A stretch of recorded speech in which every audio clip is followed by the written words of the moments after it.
जय हिंद दोस्तों। आप सभी लोगों का स्वागत है जय स्टडी वनडे एग्जाम्स की इस प्लेटफॉर्म पर। आज ग्राम पंचायत अधिकारी के सिलेबस के बारे में हम लोग डिस्कशन करने वाले हैं। ग्राम पंचायत अधिकारी पीईटी 2022 जिन्होंने दिया हुआ था एग्ज़ाम, उससे ये वैकेंसी आई हुई है। लगभग 1468 यानी कि 1500 के आसपास ये पद आए हुए हैं। अब देखिए, कट ऑफ के बारे में जो बात है, कट ऑफ सिर्फ एक अंदेशा लगाया जा सकता है, लेकिन इस अंदेशे का मतलब ये नहीं है कि जो इस रेंज में नहीं है वो अभी से बाहर हो गए या फिर उनको चांस नहीं मिलेगा। लगभग 1162 जो पद थे जूनियर असिस्टेंट के लिए, जो 2021 के पीईटी से निकला हुआ था, उसमें 70 से लेके 72 73 तक के जो नंबर वाले कैंडिडेट्स थे उनको मौका मिला था। और भी कैटेगरी में जो मार्क्स आए होंगे उनके हिसाब से मौका मिला होगा, लेकिन जो गर्ल्स में जैसे किसी के 71 थे और 73 74 तक के जो मार्क्स वाले लोग थे उनको मौका मिला था। तो अगर इससे भी अंदाज़ा लगाया जाए तो आप मान के चलिए कि जिनके भी 73 72 71 70 मार्क्स इस तरीके से बन रहे हैं, उनको लगभग पूरा पूरा चांस है कि एग्ज़ाम देने को मिलेगा। अगर आप इसके भी ऊपर हैं तब तो कोई प्रॉब्लम है ही नहीं, क्योंकि 77 मार्क्स पे तो 99 परसेंटाइल है लगभग, और 73 74 पे 98 परसेंटाइल है। किसी के 70 मार्क्स के आसपास 97 परसेंटाइल होंगे, तो वो सारे लोग लगभग इसमें आते हैं। अब क्या है, कितने लोग हैं एग्जैक्ट तो ये बाद में ही पता चल पाएगा, लेकिन अगर आपकी 70 प्लस मार्क्स है तो आप मान के चलिए कि आपको पूरा पूरा चांस है इस एग्ज़ाम को देने का। अब एग्ज़ाम के कुछ ही समय पहले, 1 या 1.5 महीने पहले सिलेबस नहीं, ये आपका कट ऑफ वगैरह और ये शॉर्ट लिस्टिंग होती है पूरी, तो उस समय तो आप तैयार कर नहीं पाएंगे, क्योंकि इसका सिलेबस जो देखा मैंने तो ये काफ़ी ज़्यादा है। अब इसके सिलेबस में पहले ये ओवरऑल है, यहाँ कुछ ऐसी बातें हैं जो कि ऊपर ऊपर के पॉइंट दिए हुए हैं। ये हिंदी है और ये इंग्लिश में है। इसके अंदर भी डिटेल सिलेबस है जो पीडीएफ फॉर्मेट में पड़ा हुआ है, उसे भी पढ़ के आप लोगों के सामने एक बार बता दिया जाएगा कि कैसे कैसे एग्ज़ाम में आने का चांस है, कैसे कैसे क्वेश्चन पूछे जा रहे हैं। अब देखिए, बात यह है कि ये सिलेबस के आगे इन्होंने एक सिलेबस को थोड़ा सा अरेंज किया है, इसकी तारीफ थोड़ी सी बनती है। सिलेबस में इन्होंने ये मेंशन कर दिया है कि कौन से पोर्शन से कितने मार्क्स के क्वेश्चन आ सकते हैं। तो जैसे आप ये देख रहे हैं कि जो ये पंचायती राज से रिलेटेड जो पोर्शन इन्होंने रखा है, वो 6 पॉइंट इसमें दिए हुए हैं, और इन 6 पॉइंट के लिए इन्होंने 65 मार्क्स दिए हुए हैं। और बाकी ये जो भाग 2 और भाग 3 है, पार्ट 2 और पार्ट 3, जिसमें कंप्यूटर और इंफॉर्मेशन टेक्नोलॉजी, सूचना एवं प्रौद्योगिकी के बारे में जो पूछा जाएगा वो 10 नंबर का होगा, और ये 15 नंबर का होगा, सॉरी। और 20 नंबर में यूपी जीके से रिलेटेड क्वेश्चन पूछे जाएंगे। ये जो 35 नंबर है, ये आपका UP triple S C P 2022 से जो दूसरी वैकेंसी थी जूनियर असिस्टेंट की, उस जूनियर असिस्टेंट में भी ये दोनों पॉइंट कॉमन है। तो यानी कि यूपी जीके के 20 नंबर और 15 नंबर कंप्यूटर, ये आपको, चाहे आप यूपी ट्रिपल एस सी के जूनियर असिस्टेंट को दे रहे हैं एग्ज़ाम या फिर आप ग्राम पंचायत अधिकारी के एग्ज़ाम को दे रहे हो, इन दोनों ही पेपर में आपको ये तो कॉमन है जो आपको 35 नंबर पढ़ना है और एग्ज़ाम में देना है। अब जो अंतर आएगा वो अंतर इस बड़े पोर्शन में है जो कि 65 नंबर का पूछा जा रहा है। अब ये जो 65 नंबर है ये जूनियर असिस्टेंट में अलग है, इसका हम सिलेबस एक कुछ दिन में और देखेंगे। और फिर ये आज जो आपके सामने है वो ग्राम पंचायत अधिकारी से रिलेटेड है। तो चलिए अपने सिलेबस पे अब आते हैं। तो पहले पॉइंट क्या लिखा है? पहला पॉइंट है पंचायती राज व्यवस्था का इतिहास, ठीक है, तथा उसके संबंध में संवैधानिक उपबंध। तो ये जो संवैधानिक प्रावधान है, जो हमेशा आप एम लक्ष्मीकांत या किसी और अच्छी किताबों से या अपनी तैयारी के दौरान जो पॉलिटी में आप पढ़ते रहते हैं, कौन कौन से आर्टिकल हैं जो ये डील कर रहे हैं। जैसे आर्टिकल 243 में है, आर्टिकल 243 के बाद A B C D E F G जो भी आप आगे पढ़ते रहते हैं, तो वो कॉन्स्टिट्यूशनल जो भी संविधान के प्रावधान है वो तो आपको पढ़ने हैं। और आपको पंचायती राज के इतिहास में भी जाना है। अब कितना इतिहास जाना है तो उसमें हम एक बार चर्चा कर लेते हैं। तो देखिए, इसमें लिखा है कि इस पॉइंट में कि परंपरागत पंचायतें तथा ब्रिटिश काल की पंचायत व्यवस्था और स्वतंत्रता प्राप्ति के बाद की पंचायती राज व्यवस्था। तो इसका मतलब ये हो गया कि अगर आपको हिस्ट्री में जाना है थोड़ा डिटेल में, तो आपको सिर्फ देश आज़ादी के बाद जो 1957 से आप पढ़ते रहते हैं कि अशोक मेहता की कमेटी बनी, बलवंत राय मेहता की कमेटी बनी, 1977 में अशोक मेहता की कमेटी बनी, ये आप सारी चीज़ें पढ़ते हैं देश आज़ादी के बाद। और देश आज़ादी के पहले भी हमें इस टॉपिक को समझना होगा, पढ़ना होगा, तभी हमारा ये वाला टॉपिक कंप्लीट होगा। तो उसके पहले हम कहाँ तक जा सकते हैं? उसके पहले हम जा सकते हैं आपका 1880 के आसपास आप जाइए। 1880 से 1884 वाला जो आपका समय था, जिसमें हम father of local self government बोलते हैं, ठीक है। मिंटो का 1872 के समय था, उसके बाद लॉर्ड लीटन आए और उसके बाद लॉर्ड रिपन आए।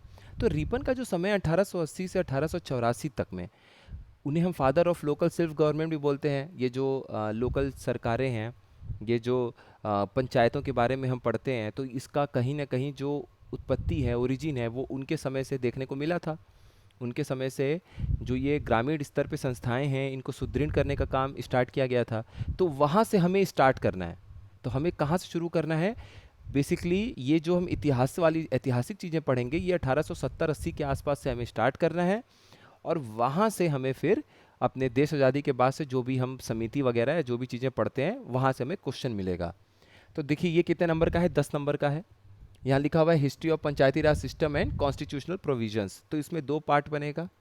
तो ये चीज़ें ज़्यादा क्लियर हैं, ये आपको आराम से मिल जाएगा। इसमें अगर मान लीजिए आप 2 या 3 पेज का नोट्स भी बना लेते हैं, मुश्किल से 4 पन्ने का बना लेते हैं, तो इस पे आपको 10 नंबर के क्वेश्चन मिल जाएंगे।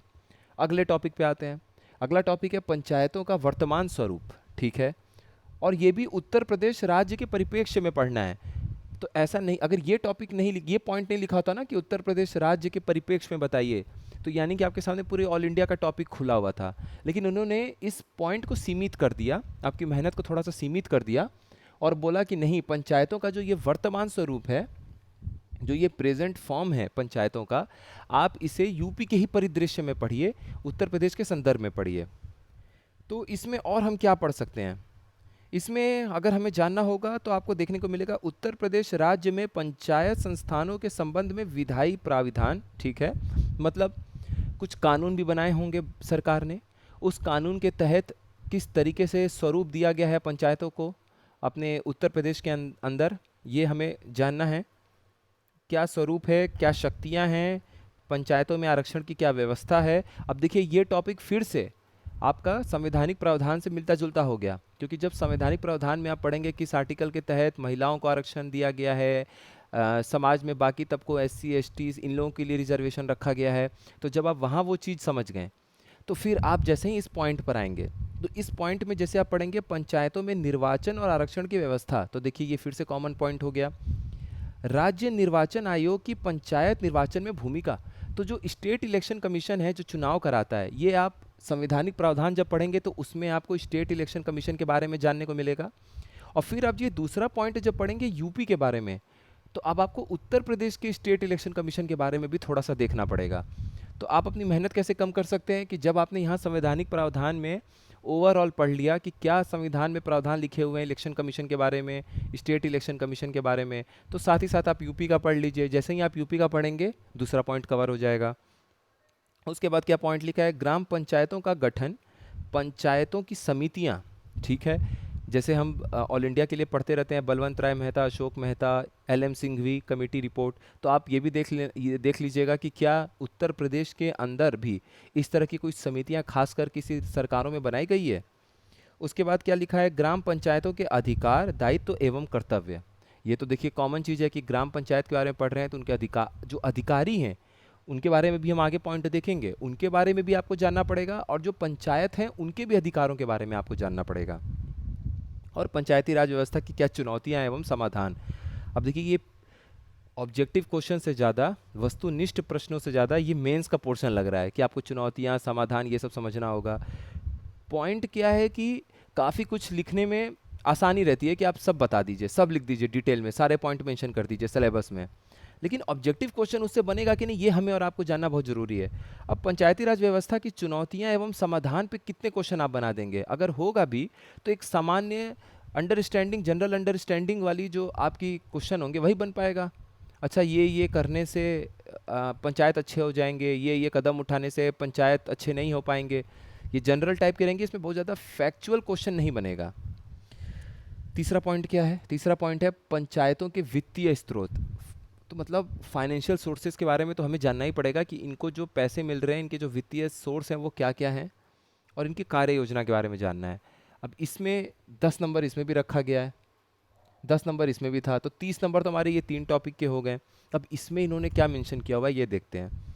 पंचायत स्तर पर संग्रहित किए जाने वाले कर, ठीक है, उपकर व आय के अन्य स्रोत।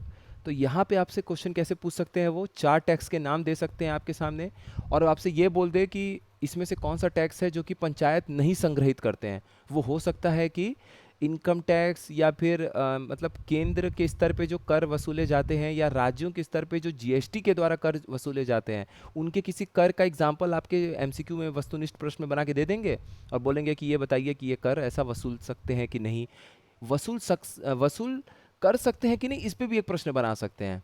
अब जैसे एक बार क्वेश्चन था प्रीवियस ईयर पेपर में, वो ये आपसे जानना चाह रहे थे कि कौन सा काम पंचायती राज व्यवस्था वाले नहीं कर सकते हैं या नहीं करते, उनके कार्य क्षेत्र में ही नहीं आता है। तो उसमें एक आपका लॉ एंड ऑर्डर सिचुएशन संभालना था। लॉ एंड ऑर्डर सिचुएशन तो पुलिस का काम है ना, स्टेट का काम है, राज्य का काम है, वो पंचायत कहाँ से संभालेगा? ऐसा तो है नहीं कि हर एक गांव वाले अपने 40-40 उस गांव के कपड़े पहने हुए, ड्रेस पहने हुए सिपाही जैसा रख दें। तब तो फिर ऐसे बड़ा ही सिचुएशन अलग हो जाएगा, क्योंकि एक पुलिस है तो हर जगह वही सिस्टम है। अब हर एक गांव का अलग अलग सिस्टम तो बनेगा नहीं। तो लॉ एंड ऑर्डर जो है वो राज्य स्तर पे ही लागू होता है। इस तरह से क्वेश्चन आपसे बना सकते हैं। आगे क्या है? राज्य वित्त आयोग की संरचना। अब देखिए स्टेट फाइनेंस कमीशन आ गया। इस फाइनेंस की बात करेंगे और स्टेट फाइनेंस नहीं, कमीशन नहीं आ गया, ऐसा तो हो नहीं सकता है। अब स्टेट फाइनेंस कमीशन आप यहाँ भी तो पढ़ रहे हैं संवैधानिक प्रावधानों में। तो जब वहाँ पे आप स्टेट फाइनेंस कमीशन को पढ़ रहे हैं तो देखिए ये पॉइंट नंबर 4 में, पॉइंट नंबर 3 में वित्तीय स्रोत में फिर से रिपीट हो रहा है। ठीक है, तो इसीलिए बहुत सारे टॉपिक ओवरलैपिंग है। बहुत सारे टॉपिक क्या है कि एक जगह आपने कंप्लीट किया तो दूसरे जगह वो जुड़े हुए हैं। एकदम आप अलग अलग पॉइंट लिख के सिलेबस नहीं बना सकते हैं, बिल्कुल अलग सा। और क्या इसमें हमें जानना है? इसमें केंद्रीय वित्त आयोग, तो मतलब केंद्रीय वित्त आयोग के बारे में भी हमें जानना है, जो फाइनेंस कमीशन के बारे में हम पढ़ते हैं। और पंचायती संस्थानों के वित्तीय सशक्तिकरण में उसकी क्या भूमिका है। देखिए ये ऑब्जेक्टिव क्वेश्चन से ज़्यादा रिटेन का टॉपिक है कि कैसे हम सशक्त बनाएं। अब इसमें जनरल क्वेश्चन आएगा तो इसमें फैक्चुअल नहीं होगा। आप सिर्फ पढ़ लेंगे, एक बार समझ बना लेंगे, अंडरस्टैंडिंग बना लेंगे, तो क्वेश्चन सामान्य तरीके से होगा। तो ऐसा है नहीं कि ऐसा पेपर बना देंगे 65 नंबर का कि एकदम फैक्चुअल बन जाएगा और किसी से जल्दी सॉल्व ही नहीं होगा, तो फिर वो किसी से नहीं सॉल्व होगा। 20% 30% तो सामान्य अंडरस्टैंडिंग, आपकी समझ वाली, समझदारी पे, समझ पे क्वेश्चन बनेगा ही बनेगा। तो उसके लिए आपको बहुत परेशान नहीं होना है। एक रीडिंग आप कर लेंगे, थोड़ा सा चिंतन कर लेंगे टॉपिक को, तो आपका कवर हो जाएगा। आगे क्या इस टॉपिक में लिखा हुआ है? ग्राम पंचायत विकास योजना। अब देखिए ग्राम पंचायत विकास योजना इसमें डाल दिया इन्होंने, जबकि यहाँ पर आप ध्यान दीजिए तो ग्रामीण विकास योजना एवं कार्यक्रम यहाँ लिखा हुआ है, लेकिन फिर भी यहाँ पर भी ग्राम पंचायत विकास योजना इन्होंने अलग से मेंशन कर दिया है। ठीक है, तो यहाँ भी आप पंचायत की विकास योजनाओं को पढ़ लीजिए। जब आप यहाँ पहुँचेंगे तो यहाँ भी आप विकास योजनाओं को पढ़ लेंगे। आगे क्या लिखा हुआ है? उत्तर प्रदेश सरकार द्वारा पंचायतों के वित्तीय सशक्तिकरण हेतु उठाए गए कदम। तो उत्तर प्रदेश को हर बार दिमाग में रखना है।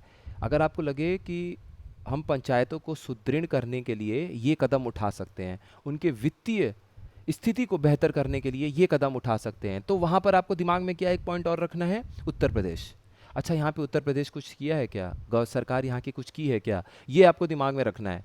अगर आपने ये चीज़ साथ में कवर करते रह गए तो आप देखेंगे बहुत सारे पॉइंट वाले चीज़ आपके कवर होते रहेंगे। एक और पॉइंट है, 5वां पॉइंट पे हम आते हैं। ये इसके लिए देखिए 5 ही रखा गया है। पंचायती राज व्यवस्था को सशक्त करने के उपाय, इसमें से 5 नंबर दिए गए हैं, क्योंकि ये उपाय बहुत ज़्यादा है नहीं ना, ये तो मेंस के लिए पोर्शन है। 10 नंबर के क्वेश्चन, अब यहाँ देखिए 20 नंबर के क्वेश्चन बनेंगे। ग्रामीण विकास योजनाएं, मतलब गांवों के विकास की स्कीम पूछी है आपसे, सिर्फ पंचायतों के विकास की स्कीम नहीं पूछी, क्योंकि पंचायत गांव का एक हिस्सा है। यहाँ पे आपको वो सारे स्कीम पढ़ने पड़ेंगे, योजनाएं पढ़ने पड़ेगी जो ग्रामीण स्तर पे लागू किया गया है। इसमें योजना तो चलिए हर महीने जो मैगजीन आती है वो आपके काम की हो सकती है, लेकिन योजना के साथ साथ आपकी और भी जो कोई मैगजीन आती है, ठीक है, तो वो आप ज़रूर देख लीजिएगा।